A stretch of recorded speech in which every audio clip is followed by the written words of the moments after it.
What if the secret to perfect parenting was admitting that none of us have a clue? The truth, we're two real moms figuring it out in real time and keeping it real along the way. Each episode, we're calling BS on perfection and bringing you raw combos with parents and professionals who aren't afraid to go there. Because what if the real parenting hack was dropping truth bombs instead of pretending like we got it all together?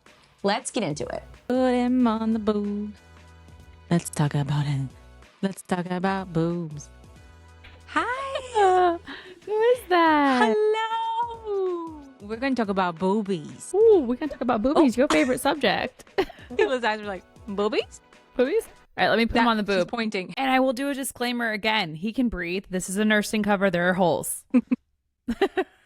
If y'all just if you were able to see what just occurred to get us on this call, how long did we just spend just trying to set everything 30 minutes. We didn't 30 minutes. And we have nothing to set up. We're just literally sitting in our rooms. We have time. The baby was sleeping. That was perfect timing. The baby was sleeping. Baby was sleeping. Other kid is down. I was 30 minutes late because we had a baby appointment. And then I double booked myself like I always do. And then I had to vent shesh for a second, unrecorded. And then I couldn't get unrecorded. You're not recording. And then there was a one clip I'm definitely going to throw in here if I already haven't with what please you do. said. Please do. And then I wanted to be outside. I couldn't be inside, so I had to be outside. And then the outside Wi-Fi didn't work, or the non-Wi-Fi, or the life. Like, by the way, how did we land on the moon? Then you also grabbed the wrong computer. I can't get Wi-Fi. I can't get 5 gig Wi-Fi outside of my house, but we landed on the moon. Did you really just ask that question? Do you really think that we landed on the moon? I do. I don't think that we actually talked to each other. I think that maybe it happened and we needed to show proof and nobody believed it. I don't know. I don't know what I believe anymore. I don't know. The world is a lie. Okay. The world is a lie. It's supposed to be. I will say, I don't think we had perfect service on a landline. No, I don't think that. No, there's no way. And all of the set that they had, it's definitely a set. Also, judge me. I got Whataburger. I can't help it. I literally, I didn't eat at all today. I had my period. It's so tempting. It's a half sweet, half unsweet tea. Well, and now I know you can switch out for the potato bun, which is probably even worse than you, but it's whatever. So I don't have to have the ugly bun that they usually give you. So I was like, give me the potato bun. And I didn't even know that was a thing. And I'm so hungry, not just because of my period, but because I had food poisoning 2 days ago. Wait, what? I didn't know about this. Oh yeah, Amish market tuna fish sandwich. Don't never do it again. I'm pretty sure it was the mayo, because it's not their fault. It's just, I think that's just not something you should buy at a deli. I think it's just because mayo can go wrong real fast. I right? Because it's dairy and egg. You so literally. If it's out too long, it's gonna get.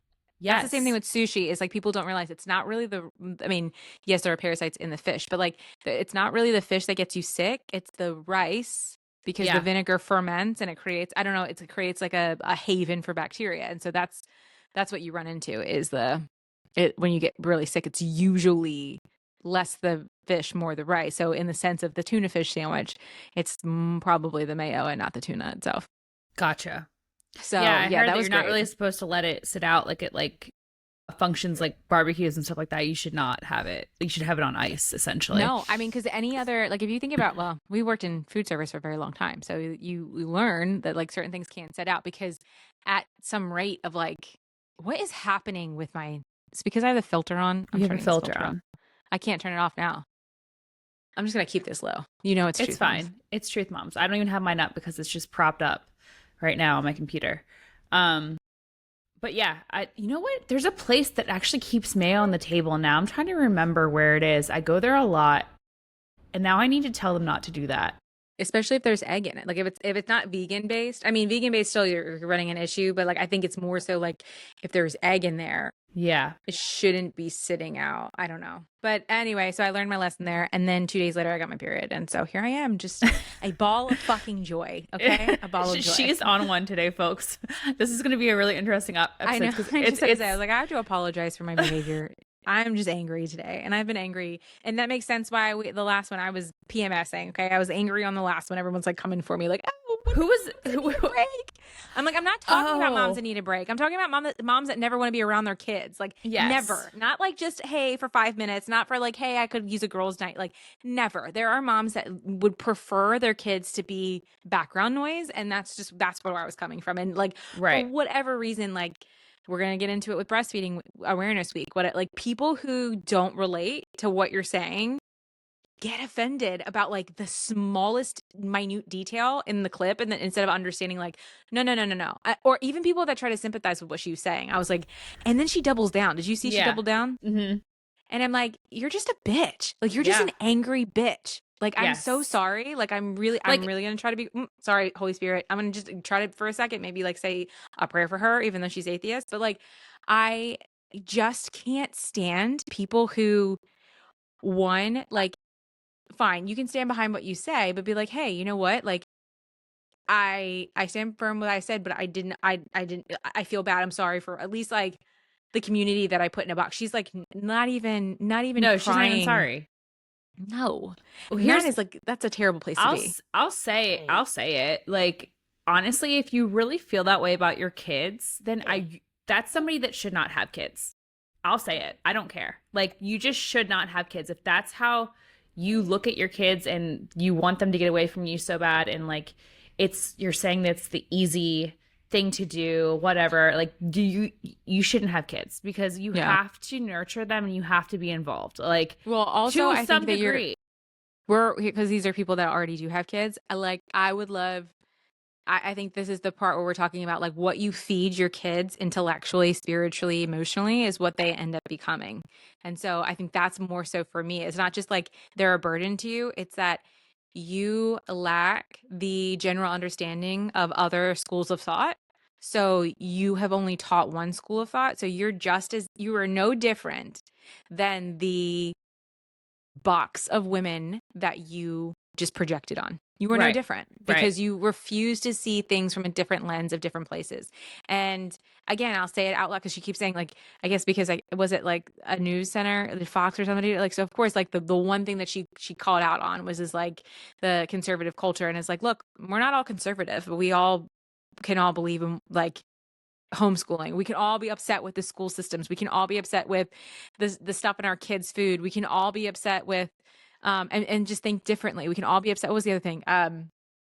The schedule and like, it's random to me that if I were to meet this woman on the street, like, Hold on. Monroe. Shorty's here. Who? His name is Shorty. I was like, you got a Shorty? I thought you were married. Shorty's here. Shorty is here. He's here to do the trim, the shoe mold. But sorry, what were you saying? I think she's good at. Anyway, I'm over that subject. I just think that's just annoying. But no, it is annoying. I think I'll say one more thing about it. I just had it in my head, but then I think the baby just took over. Because I'm pretty sure there's a clip of her about breastfeeding too, where she was like, you know, really? I can't. Oh, I gotta find it. I'm pretty sure it was her that was like, why are you whipping your boob out for? I just know that was her. I have to find that clip. Yeah, she's just hateful. She's just a hateful person. Oh, now the other one's up. Did you see that one just walk across the screen? He's doing good though. Just, maybe she's looking back on how she parented and she's like, wow, I didn't do this. Let me just go ahead and bash everybody else because I didn't do the things that I probably wanted to do or didn't know that was an option. They're also Bravo bitches. And like, I'm sorry. Like, I'm from E Network. Oh, is that where they're from? I don't know where they're from. They're Bravo. Like, I think it's like Real Housewives of, I can't remember where they're from. Really? Yeah. I watch all the Real Housewives. I've never seen them. They're from the other, what's the state? The Mormon state. No, I watched that one. I'm pretty sure they're from there. Or they're from, you got to look with it. I know I will that's look it up. Yeah. And they're also just like bitterly divorced. Like, I don't care. Like, divorce doesn't always make people better, but they are bitterly divorced women. Yeah. They're just hateful bitches. Like, they're just Bravo hateful. Like, they have learned, like, if you look at some of their interviews too, they have just learned to be hateful. And that is just, that to me, again, that just goes far, far away from the critical thinking that they say that they claim that they are, because they are just hateful. And that's just, if you can only be hateful, what else can you be? How can you think otherwise if all you can think is hateful thoughts? You know, that's like someone I know in my family who constantly thinks that people are just constantly against them. So when she does that, she just steps forward and is against everybody else, and Right. may or may not have written something in someone's medical chart talking smack about another family member that has now seen said thing. You know what I mean? It's like, and instead of saying sorry, blames the doctor. Blames the doctor. You guys, I was mad at the doctor, so I said something mean. We are getting Brittany uncensored right now. This is hilarious. You know what? This one's just babbling in the back, just at me right now. I'm babbling in the front. There's babbling in the back. And then this one's just like, babble. I bet you his eyes are huge right now.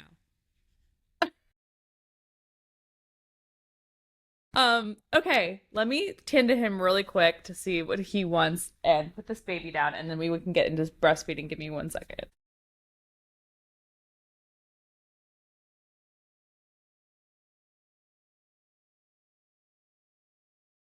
Hi, Easton. Ready. Okay. Also and my phone's dying. What now? Your phone's dying. All right. It'll live at least 40 minutes. We'll figure it out. If I have to take another break, I will. But here we go. It's all good. Okay, back to it. Where's your other baby? The baby is right here in a... Oh, interesting. Yeah. Great. But he's just such a wiggly baby. He does not sit still. They both were. Like, they just don't sit still. So it's very like... No. I'm just saying, like, that's great. I didn't hear him. Mine would not sit in a seat without making sounds. These lovely... that is not a judgment. That is amazement, is what that was. He will make sounds. These lovely microphones also will really, like, block everything else out. Because the TV's on for this guy. And then we've got this one right here in the counter, just looking straight at me. I can hear the TV in the background, but you're able to... Yeah, but I think in post, you're always able to take it out. Yeah. Okay, well... Let's see if I can turn it down a little bit. Okay, so World Breastfeeding Week. It is World? Is it national? World? Like national? International? I think national. Just Breastfeeding Week. Breastfeeding Week. But people are really upset about that. Yeah. Hey, honey, mommy is doing a podcast, so I need you to sit down and watch some TV and eat your crackers. And I will talk to you as soon as I'm done, okay? Thank you.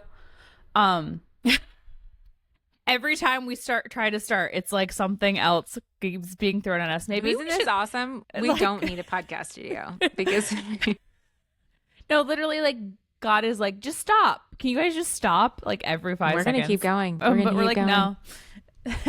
We're like, here am I not? Do not send me. Like. Yeah, and people are all they don't need 5 minutes, do they? Yeah, whatever. Yeah, no, anyway. So Breastfeeding Week, it's really, really funny because I'm seeing a lot of people online getting so upset about it being World Breastfeeding Week, and it's like, why are we not allowed to have this? Like, do you feel like people are feeling ashamed because they had to go to formula for whatever reason? And like, that's not what people are trying to say.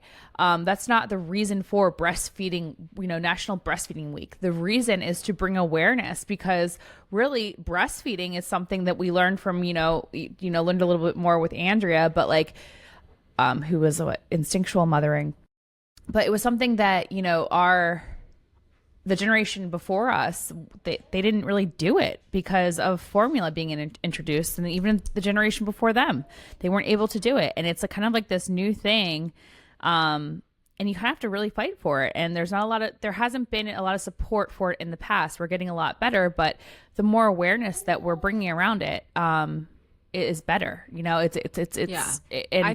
think the problem with social media virality is that you assume here's where I'm thinking, right? Because we talked to Andrea, and I'm going to guess that a number of the people that are feeling offended, right? Like, there are people who don't, I think we lived too long in the world where everybody gets a medal.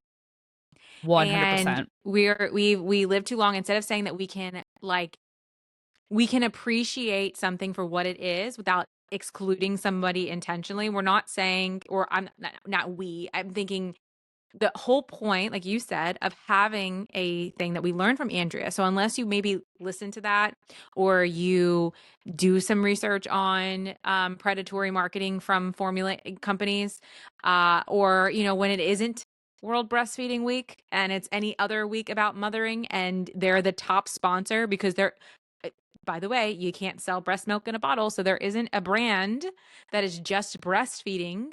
I think that you're just seeing a lot of it, just like you're seeing a lot, like June, you see a lot of Pride Month or Juneteenth, right? Like no one is saying that. I mean, I'm sure there are a lot of people who do say things, right? And you're like, hey, just because we're celebrating something doesn't mean that the party that's not being celebrated should feel offended. It isn't 100%. oh, we're celebrating breastfeeding because we're trying to shame formula. That's not what's happening. That's not, yeah. In fact, and to your point, because it was obsolete to breastfeed because they had done such a great job marketing breast or formula and making it the number one way to feed your baby. We're not talking about women who are not able to because of, maybe they had a mastectomy because they had breast cancer, or maybe because, they just didn't produce a lot of, or there was stress, or no one is saying that is a failure. It is bringing awareness to breastfeeding and allowing someone else to make a choice that otherwise might just be like, I should have just formula. Like, I'm just going to do formula. Right. Right. And if that's you, that's still just, even with the information you have, choosing it, go for it. But I think where guilt comes in is a lot of people don't understand it. Like they think, I'm going to just assume most of these people have not done research on predatory marketing and all of that stuff. And so they think that this is just a boastful way of moms whipping their tatas out to continue to boast doing that. And I think that if it's triggering you, you really need to look into why. Because no, I don't think I have not, at least this week, being a breastfeeding mother of literally 5 years at this, almost 6 years at this point. Like I have never once in my life been like, oh, that mom's feeling formula. Right. I would never, that's not it.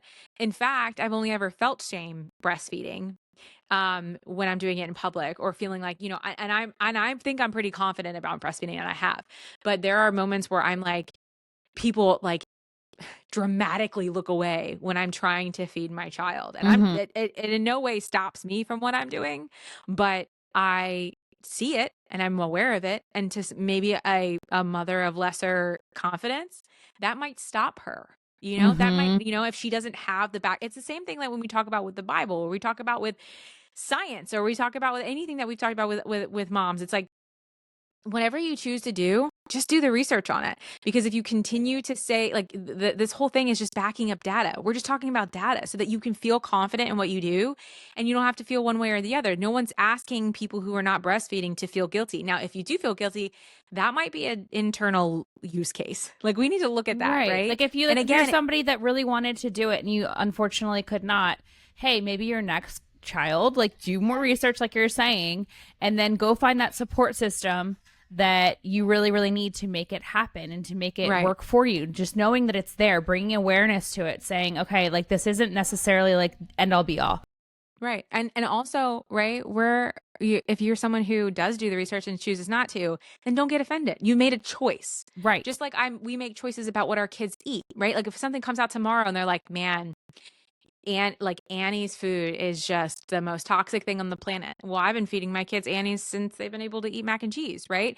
So am I going to turn around and be like, I'm offended that people would come after Annie's? No, I'm going to look at why they're coming after Annie's, and then I might make a decision from there. Or I might be like, no, that's not enough evidence for me. I'm going to continue eating. Like, that is what parenting is. And so I think the world, like this whole thing about breastfeeding week is like, look, we're just trying to celebrate people who have done work on themselves, as this is the choice that they're choosing to feed their child by.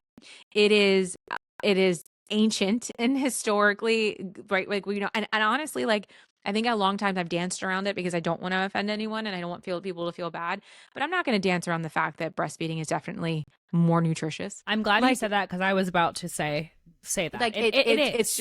It is a fact that it is nutritious on many levels. On a 1-for-1. Yes. Right? If we were to take a very well develop producing a very well producing mother, right? We're not going to talk about like moms that are maybe have sickness, or like they're having producing issues. We're talking about a mom that is producing at optimum prime, to a generic standard formula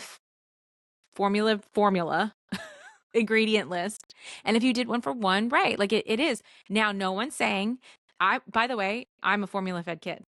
So like I didn't know that. Same. I had My mom breast was like milk and then literally at 8 switched. months, you were like, meh, you know, and it was just formula from that. Like, and it was mixed because my mom had me at 17. She went to high school, so she couldn't breastfeed me all day, and I was freaking hungry. So my grandmother gave me formula while she was gone, and I might have hopped on and off for whatever, right? So like after a month's time, when my mom had to go back to school, from that very moment, I was formula fed. You Right. know, I was, and so here's the thing: it's like there's no shame. I'm not saying that.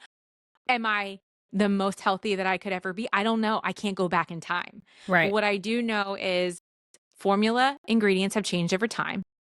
We are less stressed about what we're feeding our babies because there are more options. And so this week is meant to give someone, be like, hey, have you thought about breastfeeding? Like, do you have the time to? I think we get so behind right now with like the Jennifer Welch podcast of saying that like it's so patriarchal to be a stay-at-home mom, or it's so patriarchal to be a trad mom, or so patriarchal to like, you know, sacrifice yourself and your body for your family. And it's like it's just, we're just saying, hey, it's natural. If you Yeah. can, if you can, like if you physically have boobs and there's nothing harming you medically wise, physically wise, or hell, if you did the research and you're like, I just don't have the time or the wherewithal or mental capacity to do it, I totally understand. Like women have that, like that depression when they melt, when they let down. Like if that's a thing for you, no, there is no shame in that. For Right. the women who are wanting to breastfeed, for the women who are needing more information or wanting more resources, for the women who have no problems, like we should be able to be like, man, fuck, I did a great job. Like that's Yes. it. You're That's all right. we're Just saying. like just feel empowered.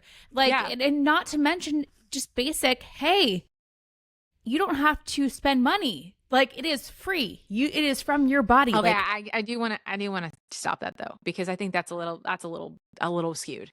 Because why? Because like you're sitting there breastfeeding on an Amazon, so it's really not free. No, I'm just kidding. exactly. No, I mean like it's not, because your time isn't free. No, okay. Yes. You know what I mean? Like, yeah, like, yes, as far as financially speaking, you are definitely saving some money, but you are giving up something else. And because that is what I think is like what they hint on. They're like, oh, what is it? What is it? $15 to the whatever. Yeah. No, you are sacrificing a lot more because Yeah. you're saving money financially. You are giving more of your time. You are making sure that your body is able to produce, whether that's eating better or more or whatever. Mhm. Some women like me, we don't lose weight when we breastfeed. So Me too. I'm holding on to Yeah. body positivity by a freaking thread, because I would love to have, I mean, I literally went right into ending breastfeeding with one to having a baby and continuing, right? So Yeah. you're like, I'm still holding on to that last 15, 20 pounds. It doesn't want to leave me because my body is like, we're going to progesterone. We are going to keep on just in on case we going. die. Right. Like we want to be able to breastfeed if there's an apocalypse. Like so it's not necessarily easier. And that's what I want to get out of people. It's not easier. It is a different choice. It's a choice. It is a sacrifice. Yes. And every time there's a choice, there should be education behind it. So I think that we need to get out of the way of like one's better than the other, or one's more significant than the other, or one, because that is just a divisive metric from both sides. Yeah, I agree. And I posted something yesterday like that said, hey, like I'm feeling empowered by what my body can do because of all the things that I went through with my birth plan. Like nothing went to plan both times, and now like I'm in this breastfeeding stage, and I'm so proud of that because it is something that actually like that I don't necessarily have a ton of control over, but I was able to actually control a little bit by getting more support, by having better nutrition, whatever it might be, doing the research and getting the tongue tie release, like all the steps that I did take, and it did work. And I'm proud of that. And I want to empower others to maybe look at other avenues. If like one thing didn't work for them, maybe try next. In that same fashion, like for me, breastfeeding was never a problem. I was a near overproducer, right? And so my thing about this week is not being like, oh my gosh, I'm so great. Like what I love is that I'm learning things that I didn't even know, right? We learn about when I was I think it wasn't until River's second year that I learned during breastfeeding week Which, by the way, it's so funny that it's like virally divisive now, but it's always been happening, right? It's not like we just decided on this yesterday that this was National Breastfeeding Week. Right. But anyway, during that week, when River was like almost 2, I remember reading about how your body kind of transforms the milk as your baby is feeling sick or having a growth spurt or like needing something, because your body, the saliva from the baby's mouth to your breast. I never learned that anywhere else. No. And so it's like, it's just cool information. Like, and then whether or not, like and then so when someone asks me like, wow, your baby's never sick, I was like, you know what? I think I kind of know why. Not that like we're just magically never sick, but like maybe my body has been doing something to keep my babies at bay from like their sickness. Job. Yeah, right, my neighbor cool too, who's in her 70s, actually sent me that. She was like, I never knew this. She was a teacher, and she's like, I never knew that breastfeeding was a thing. Nurse was like, I because of the different colors, like right. Also like from colostrum to whatever. Also pumping, right? My first go round, I was told to pump. I had better education the second time. It was like, well, one, you still have a baby that's kind of like pumping out, like and they're the best. You literally have a manual pump, which is your that's toddler. Why they're cluster feeding. Right. Cluster feeding is to create more, because you're basically like you're what's it called? You're a warehouse, right? They're a factory. Yeah. And the more, the more input, the more demand, the more supply. And like, but also that's not always true if you're not getting enough nutrients. And here's the nutrient part of it. And it's just interesting, because what's funny to me is that the people that fight it the most are the people, I feel, who claim science for other things. And so we're just really excited about the science behind our bodies being making things, and this is what you choose. This is the hill you choose to die on. Right. Okay. Right. It just makes me interesting. Interesting from like this idea of like, hey, we can celebrate so many things, but we can't celebrate the science behind a woman's body to its baby. Right. Interesting. And it's kind of anti-feminist if you think about it. Like, I was actually going to put up the thread that kind of got us kicked off on wanting to talk about this. If you want to kind of discuss it more. Yeah, go ahead. National. There it is. See, we didn't even know. That's how much we care about it. No, I looked it up last. I kept saying international and world, but it could have been. It could. I don't know. We just said national. When is it National Bottle Feeding Week? I mean, honestly, Gridge, you know what? Power to you. Why don't you create that? Because you know how these like weeks come about is when somebody has like the word pathetic at the end. That's what really gets me going. Yes. Is when you're so angry at something that instead of creating change and saying, hey, let's have a national feeding week or national best fed babies or whatever it is, whatever you want to do, and creating that, because that's great. Awesome. Do that. Like I'd love to, because I'd love more information on bottles, because I bet you're going to come to the conclusion that not all bottles are created equal. Let's see if there actually is. I didn't even look up to see if there was a national bottle feeding week. Let me look. National formula fed. No, there is not. Okay, great. Someone can create that. Right. You can go create it. But yeah, when you sit there and you turn down the other side, or you take somebody else down because you don't have something, that's ugly. It's very ugly. So no, nobody's trying to get a gold medal. Number one, like again, we can feel honestly empowered. Though, if someone is trying to get a gold medal, right? If you want a gold medal, have a gold medal, and that we've got it. That's okay. That's okay that some people don't get a gold medal. It's okay that some people don't get included in this week. It's okay that some people don't feel so. It's okay. We're all going to be okay, because the week's going to be over and we're going to go right back to what we were doing. And the moms that are breastfeeding, and the moms that are not. Like that, right. like it's okay. It's all right. The house is not on fire. We're going to be okay. We will be okay. Gosh, I mean, it's like if I said, hey, like that's it. You know what this makes me think of? It's so funny how divisive this outside of moms. Like, it's like when you talk about Christmas time and you're like the real tree versus the fake tree, and people just go crazy. I'm like, I'm getting a real tree. Like, I'm a real tree person. I don't care. And I'm a fake tree person. Okay, great. Awesome. Good for you. Like, you know what I mean? Like, right? Some people are like, oh, I'm not going to deal with the mold, or I'm going to do whatever. And some people in the fake tree, I'm like, oh, I'm not going to have the polyether, whatever, I'm not going to have the chemicals, the off-gassing. Like, we all make a choice based on the best knowledge that we have. And then we should be confident in the choices that we make, and not comparing it to then project guilt onto the other party. That's all. Agreed. That's what is it? That it's crazy that breastfeeding week was to create a time for women to have more information about their bodies and what they are doing, and maybe to find more resources for support. Like, no one knew that there was a breastfeeding doula. No one knows that there is like a lactation consultant that's literally like included in the your insurance. Exactly. Like, those are just information things that we could use. No one understands like what to ask, because right when you have the baby, we're just assumed to have known it all. And so maybe if women had much more knowledge on like what to feed your baby and the ounces and whatever, and like what to expect.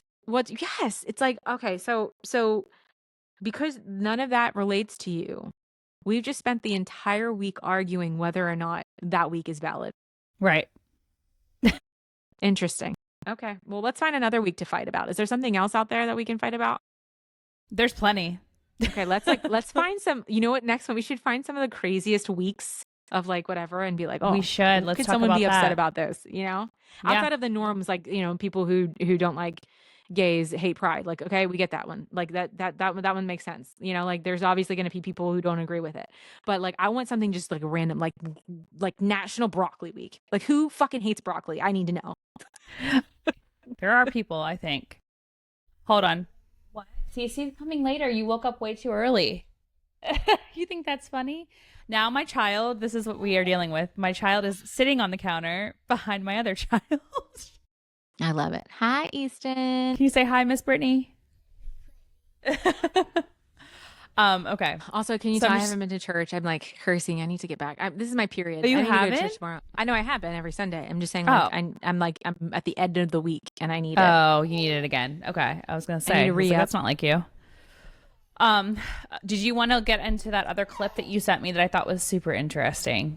Which one? The one that was just talking about the trad wife. I'll play it for you. We can always edit it out if you don't like it. Lame ass bitch. It is lame as fuck to not have any aspirations outside of getting married. And I'll be the first one to fucking say it, but these trad wives are losers. They're losers with no ambition, no aspirations, no dreams of their own that don't revolve around centering a man, revolve around depending on a man for the rest of their lives. Like, you're just outsourcing any sense of responsibility for your own fucking life, for your own decisions. You are part of the first generation of women who have ever been able to live this way, who have ever been able to have financial autonomy and decide what to do with their lives and travel the fucking world. And yet you take all that autonomy and then you hand it over to a fucking man. Imagine calling yourself a feminist while simultaneously calling women losers for doing exactly what they want. Imagine believing it's empowering to dedicate your life to your boss, but somehow degrading to dedicate it to your husband and your family. Imagine being so dense you think marriage and children mean a woman will never travel, pursue hobby, build a business, or have ambitions outside of her home. Imagine believing that spending more time building your resume and your bank account is somehow more meaningful than building memories with the children you post as accessories with the caption, "I do it all." The moment you shame women for freely choosing a life you wouldn't choose for yourself, you've stopped advocating for women's freedom. And instead, you're policing women's choices, just like the people you claim to hate. Ooh, mic drop. And I think that's what my issue is with the I've Had a podcast too. It is the second that you claim that you are the only, like, you are the poster child, we should be doing this, you are literally dismantling what feminism really is. And I think that that's what we even missed, like, the feminist movement of, there were different types of women in the feminist movement, right? Mm-hmm. There are women who were, right, you had the sexual revolution. Like, you have women in business, like wearing the pants. You have the fashion woman, and the woman who is, you know, traveling the world as a, you know, like the fashionista. You also have women who want to be mothers. Yeah. Like, why is that? Why does that mean that those women are brainwashed and you are not? How are they sold a dream and you are not? How are they less? They are brainwashed, in my opinion. I'll guarantee you that woman's a gem. Like, I would love to see her friends. I would love to see her boyfriend or her girlfriend or whoever she's with. I cannot imagine that woman stays in relationships very long, because she's very young. She looks like she's in her like mid-20s, okay? And I think that that's what's kind of going on with Gen Z right now. Also, you claim to be so confident about your choices and who you are as a woman, and you're wearing like the world's best filter. Like, come on now. You can't, like, seriously, if you love yourself so much, show who you truly are. If you are so better than all of us, then you should be a bad bitch and you shouldn't be behind. Like you shouldn't look fuzzy when you say that. Look straight. Like tell me to my face, look straight, show me your crinkles and your wrinkles and whatever, and you tell me the life that you lived and how long. Like, just sit down, honey. Even in my 20s though, I just would never say like that statement is, you know, who says, and this is maybe going to sound like I'm acting like I'm on the I've had it whatever podcast. People, I think in your 20s, when you're in your mid 20s and you're trying to look for a man, and it's really hard to look for a man during that time because they're just not mature enough to be with you. Like, they're not mature enough to settle down. Women get really angry about it, and that's what that's the product of it right there. They get angry and they're like, why would you ever hand it over to a man? Well, you just haven't found the right man that sits there and respects, first of all, like, loves you for who you are, probably falls in love with you when you are a career-driven woman, then has the he gives you the power to stay at home. It's a choice to stay at home. Like, I don't have to stay at home. I want to, and my husband gives me that choice. I could easily go out. He supports you in that He choice. supports me in the choice. Right. And he gives it to me because he's able to make the money. Right, but freely. But I'm not saying like he's like, okay, you're allowed to have that. He's like, no. This is something she wants and I'm going to support it. You know what I mean? Like, right. Well, he's not saying you have to stay home. Right. It's something that he wants too. Like, but I mean, at the same time, I mean, I'm sure he would like our bank account to be a little higher for this renovation so we don't have to take out, a loan or HELOC loan. But these are sacrifices that we make. These are choices that we make. But also it's what you make together. Like, exactly. You're not asking the world, hey, I'm going to make this decision with my husband. Who else is in my court over here? Because it's between you and him and you and her, or him and him. Like, whoever your relationship and your love is with, like, that is who you ride with. And that is the decisions that you make. And if one of you decides to stay home and one of you decides to work the world, then you do that. If one of you and that is a decision between the two of you. When you start to ask for outside resources like that, when or someone just freely gives it, you're like, wow. I remember when I first started dating, it was a long time. I left a boyfriend that I really, really loved, and I moved to St. Thomas and I moved to Miami, and I had a series of just like serial dating. Mm-hmm. And I will never forget this one guy, because it wasn't working. I will never forget this one guy I was telling him, hey, he's trying to call me, and he's like, hey babe, I want to do this. And I'm like, hey, I gotta go. I got like this courtside seats on like Miami. I gotta like go meet with I was like, I gotta go meet with like a bra, blah, blah, blah, blah. Yeah. Because I was literally working for profit, nonprofit agencies, and I was meeting all the players and stuff like that. And he was like, your life is just not conducive for dating. It's not. He's like, you are so in your independence that there's no room for me. And it's not that it's not okay to be independent. It's not placating to his need. Like, I'm not like, he's not a weak person by saying that. What he was saying was, what do you need? Because you don't need me. Like, there isn't anything that I can offer you that is going to stop you what you're doing and just spend time with me, even if it's for a coffee. So where do I fit in the world? And then PJ and I had the same conversation, because it was right after Very Cavallari, and we were, I was like, I got this, and I'm going to pay for this, and I'm going to pay for that. And so now that we're in much more of a, for agnostic people or people who are really not in faith, you would say you have to step into your feminine. And I was going to say, you're more in your feminine energy, and he's more. If you're going to talk about energy, if you talk in a faith, it's roles. What is the role in your household? And they don't always have to look the same. This is the problem that people are thinking, is like, oh, if I fit these certain boxes, then this is what must be. Look, we're not saying that a trad wife has all these things. And also, like, not every trad wife is the same, is what I'm saying, right? And like, I think a trad wife is very different than a stay-at-home mom too.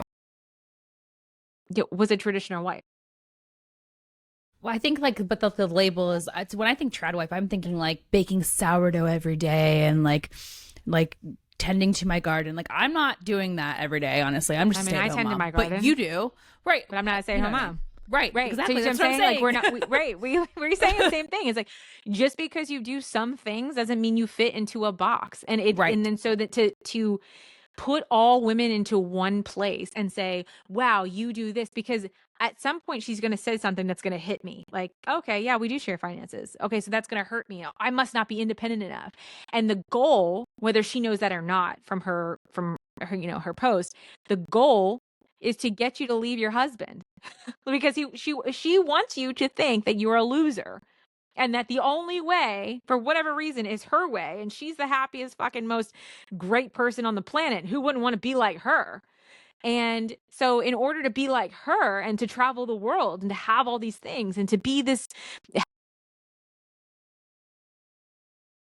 She seems like a gem. And your phone just died, didn't it? Yep. I think her phone just died.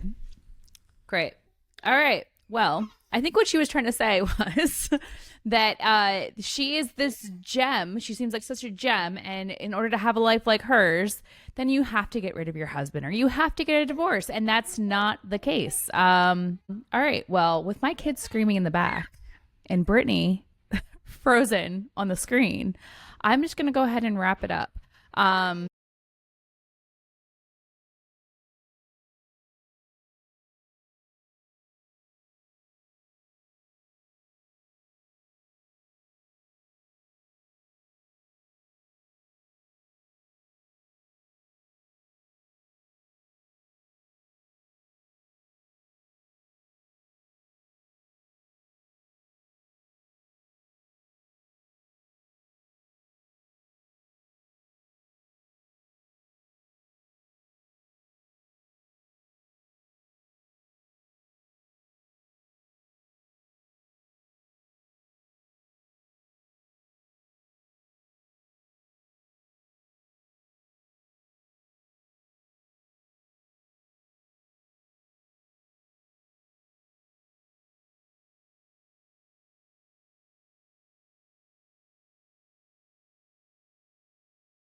Thanks for tuning in to Truth Moms. Remember, mamas, the truth starts at home. If you enjoyed this episode, don't forget to subscribe and leave us a review.